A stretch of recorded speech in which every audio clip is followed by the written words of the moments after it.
youth and the children, we have a special message for you. So after this message, you can go to Sunday school. But 请那个小朋友跟 youth， 我们有一个简单的信息哈。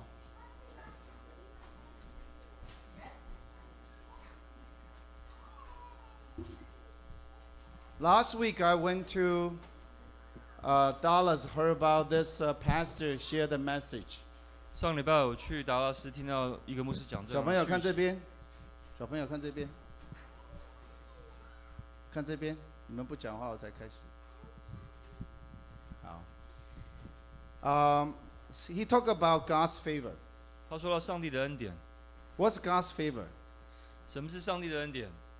God's favor means it's from God. It's not from yourself. 它从神而来的，不是从你自己来的。Sometimes we are very frustrated 有时候我们会很沮丧， because we fail many ways. 因为我们有不同的跌倒的方法。But God said we are not failure. 上帝说我们不是失败者。Amen? Tell each other God created you, not a failure. 上帝创造你，不是让你当失败者。God never create anyone doomed to be failure. 上帝从来没有创造失败的人。So he used an example, say, when he was kids, he played this kind of ball, sponge ball. 他小的时候玩这样的球。Do you ever played this before? 你有玩过这样的球吗？ I know. Actually, I found out this in our TV room. Some kids forgot to bring home. 我们在那 TV room 看到这样的玩具。So this sponge ball means you throw it down to the floor, and what happened? 你掉到地上之后会怎么样？ They come back, 它会弹起来， right? I know. 然后继续弹。That's yours? That explains everything. Because you say more, I realize that's yours. 哎， And this sponge board going down, like sometime we was pressed down by Satan, but by God's favor, they jump back. 球被弹下去的时候，像那个撒旦的力量，然后以神的力量会弹起来。 And this one's so cool and shiny. 这个还会发光。 Harder you hit, 你用弹得越大力， higher you go. 跳得越高。 So Satan can really try to defeat you. Harder he hits, by God's favor, you can jump higher. 撒旦打得越用力，他弹得越高越远。你可以去拿吗？来，这边去拿。So that's the best way to tell which kids leave the toys in the church. 这最好的方法找出这是谁小孩是哪个小孩的玩具。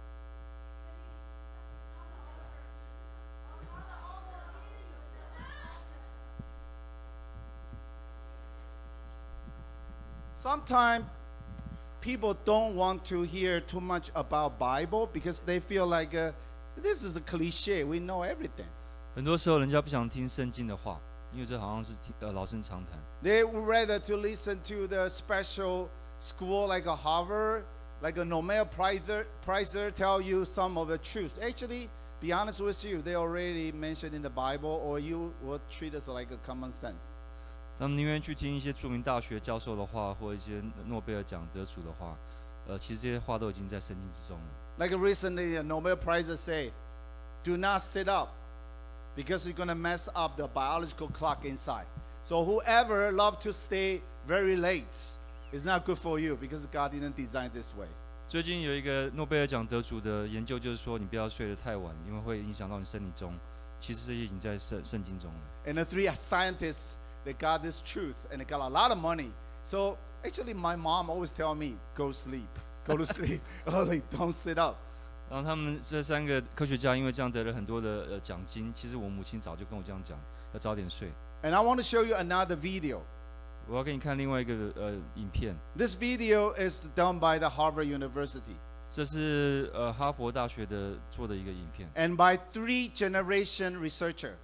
有3代的研究生的 Because 做的工 this 作。this research lasts for 70 years. Hold on, give me a minute yet. Not yet.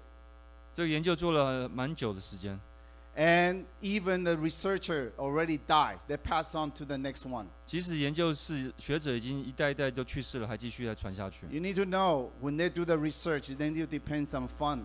If they don't have a funding, sometimes they just stop. 他们做研究需要很多经费，如果没有经费就会停止。And also researchers need to continue to pass on whatever the previous one and to continue to do the research. 而且这些讯息需要一代一代传下去。So I want you to, whoever cannot understand English, they have a Chinese subtitle. And can you move to this side? So I want you to listen to the 12 minutes clips. 谁听不懂英文的话，请坐到这边来，所以可以看到中文字幕。影片的中好不好？文字幕。Because it's very small, you won't see it. If you can, please try to move now. 如果可以的话，请你现在移过来，所以可以看清楚。不要客气，有没有人不要客气到前面来的哈？Okay, now I want to show this video and pay attention because this is really interesting. The truth sometimes is so simple. 真理有时候是非常简单的。Okay, please.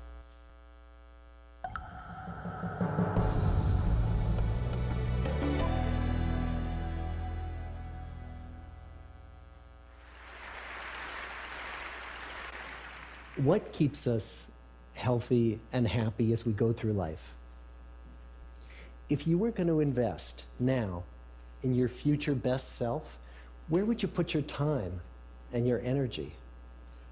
There was a recent survey of millennials asking them what their most important life goals were. And over 80% said that a major life goal for them was to get rich. And another 50% of those same young adults said that another major life goal was to become famous. And we're constantly told to lean into work, to push harder and achieve more. We're given the impression that these are the things that we need to go after in order to have a good life. Pictures of entire lives, of the choices that people make and how those choices work out for them, those pictures are almost impossible to get. Most of what we know about human life, we know from asking people to remember the past. And as we know, hindsight is anything but 20/20. We forget vast amounts of what happens to us in life, and sometimes memory is downright creative. But what if we could watch entire lives as they unfold through time? What if we could study people from the time that they were teenagers all the way into old age to see what really keeps people happy and healthy? We did that. The Harvard study of adult development may be the longest study of adult life that's ever been done. For 75 years, we've tracked the lives of 724 men. Year after year, asking about their work, their home lives, their health, and of course, asking all along the way without knowing how their life stories were going to turn out. Studies like this are exceedingly rare. Almost all projects of this kind fall apart within a decade because too many people drop out of the study, or funding for the research dries up, or the researchers get distracted, or they die, and nobody moves the ball further down the field. But through a combination of luck and the persistence of several generations of researchers, this study has survived. About 60 of our original 724 men are still alive, still participating in the study, most of them in their 90s.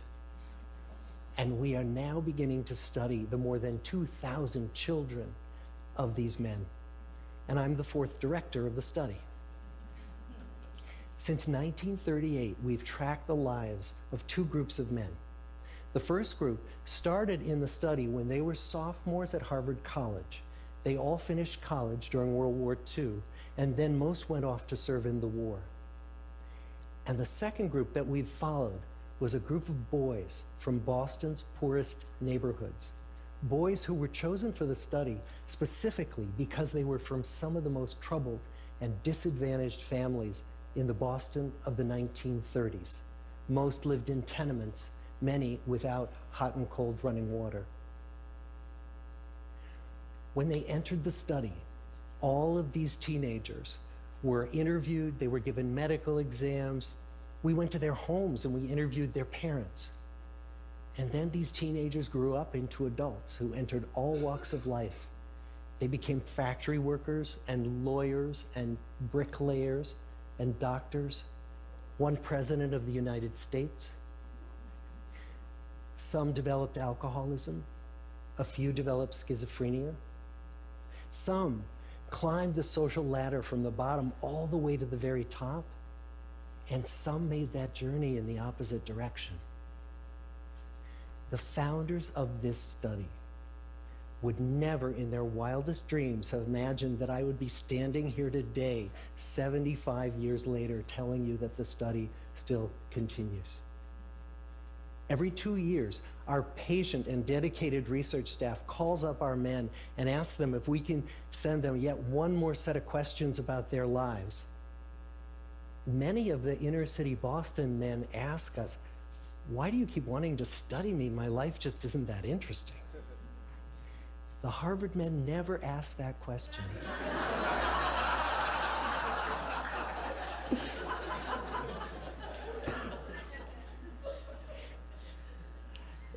To get the clearest picture of these lives, we don't just send them questionnaires. We interview them in their living rooms. We get their medical records from their doctors. We draw their blood. We scan their brains. We talk to their children. We videotape them talking with their wives about their deepest concerns.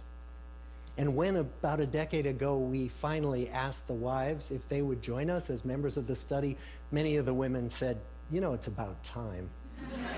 So what have we learned? What are the lessons that come 注意听 from 啊 the，他们发 tens 现 of 什么？ thousands of pages of information that we've generated 老了会快乐是什 on 么原 these 因？ lives? Well, the lessons aren't about wealth or fame or working harder and harder.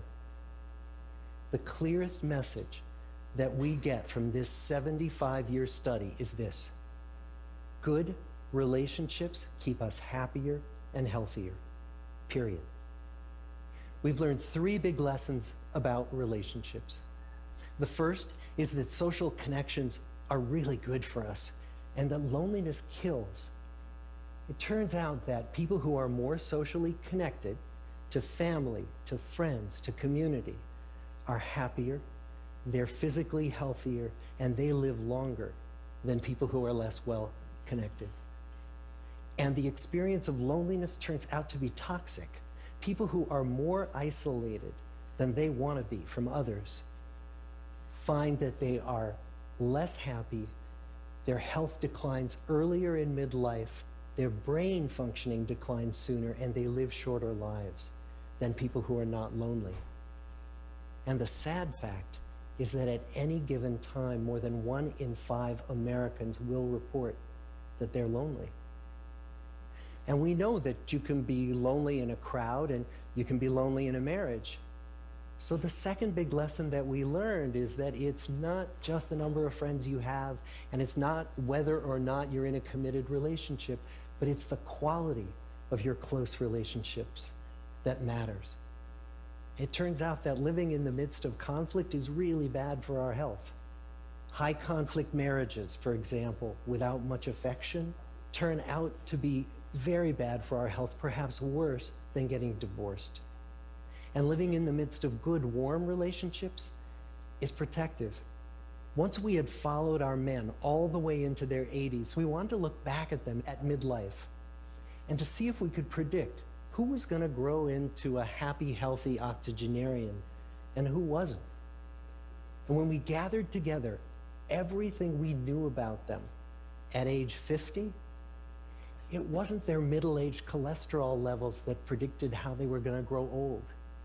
It was how satisfied they were in their relationships. The people who were the most satisfied in their relationships at age 50 were the healthiest at age 80.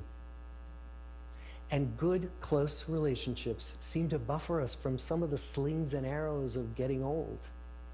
Our most happily partnered men and women reported in their 80s that on the days when they had more physical pain, their moods stayed just as happy. But the people who were in unhappy relationships, on the days when they reported more physical pain, it was magnified by more emotional pain. And the third big lesson that we learn about relationships and our health is that good relationships don't just protect our bodies, they protect our brains. It turns out that being in a securely attached relationship to another person in your 80s is protective. That the people who are in relationships where they really feel they can count on the other person in times of need, those people's memories stay sharper longer. And the people in relationships where they feel they really can't count on the other one, those are the people who experience earlier memory decline. And those good relationships, they don't have to be smooth all the time. Some of our octogenarian couples could bicker with each other day in and day out. But as long as they felt that they could really count on the other when the going got tough, those arguments didn't take a toll on their memories. So, this message that good, close relationships are good for our health and well-being, this is wisdom that's as old as the hills. Why is this so hard to get and so easy to ignore? Well, we're human. What we'd really like is a quick fix, something we can get that'll make our lives good and keep them that way. Relationships are messy and they're complicated, and the hard work of tending to family and friends, it's not sexy or glamorous. It's also lifelong. It never ends. The people in our 75-year study who were the happiest in retirement were the people who had actively worked to replace workmates with new playmates. Just like the millennials in that recent survey, many of our men, when they were starting out as young adults, really believed that fame and wealth and high achievement were what they needed to go after to have a good life. But over and over these 75 years, our study has shown that the people who fared the best were the people who leaned into relationships with family, with friends, with community. So what about you? Let's say you're 25, or you're 40, or you're 60. What might leaning into relationships even look like? Well, the possibilities are practically endless. It might be something as simple as replacing screen time with people time, or livening up a stale relationship by doing something new together, long walks or date nights, or reaching out to that family member who you haven't spoken to in years, because those all too common family feuds take a terrible toll on the people who hold the grudges. I'd like to close with a quote from Mark Twain. More than a century ago, he was looking back on his life, and he wrote this: "There isn't time, so brief is life, for bickerings, apologies, heartburnings, callings to account. There is only time for loving, and but an instant, so to speak, for that. The good life is built with good relationships." Thank you.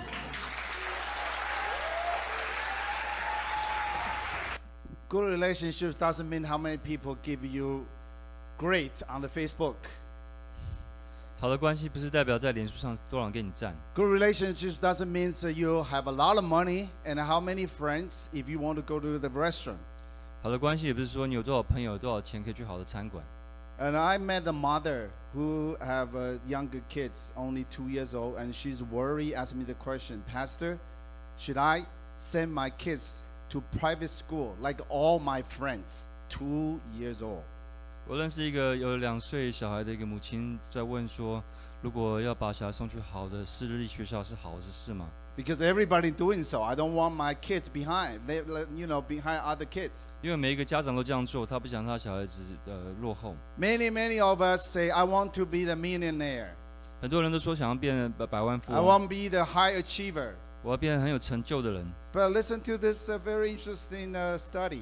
这些话语很有意思。这个 If you are research， 50 years old like right now, I am, 如果你现在50岁，像牧师一样， I can predict 30 years later what kind of person I will be. 我可以说30年后我会变什么样的人。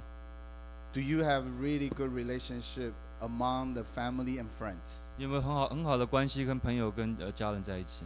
And you know what? 你知道吗？ This may be the highest percentage of depression in the whole United States.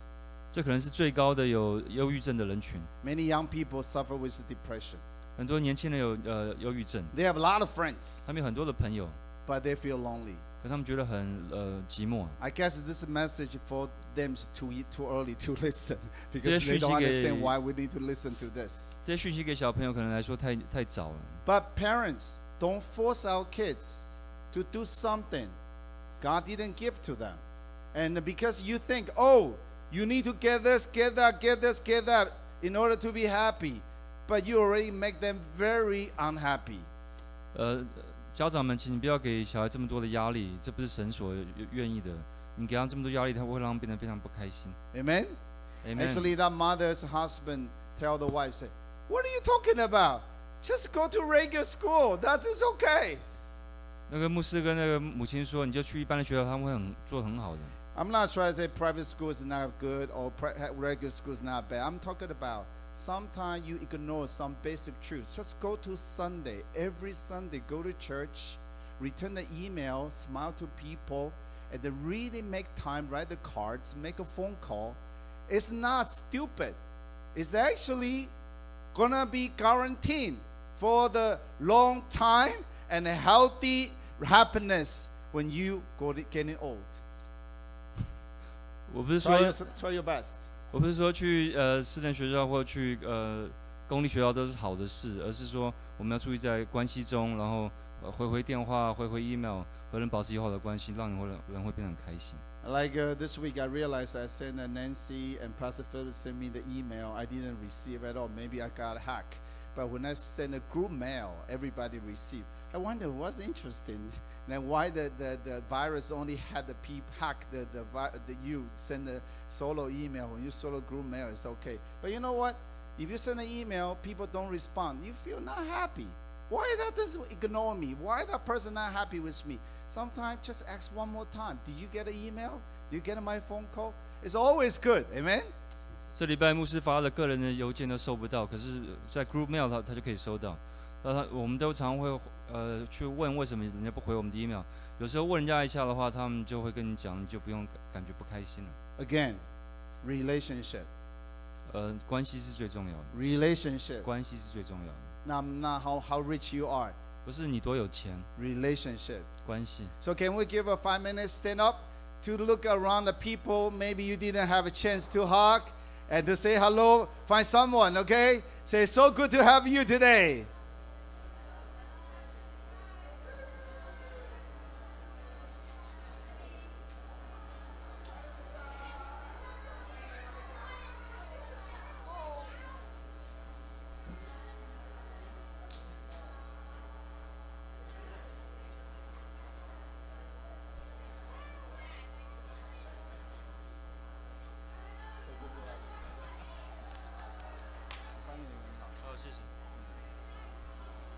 So good to have you. 真高兴跟你在一起。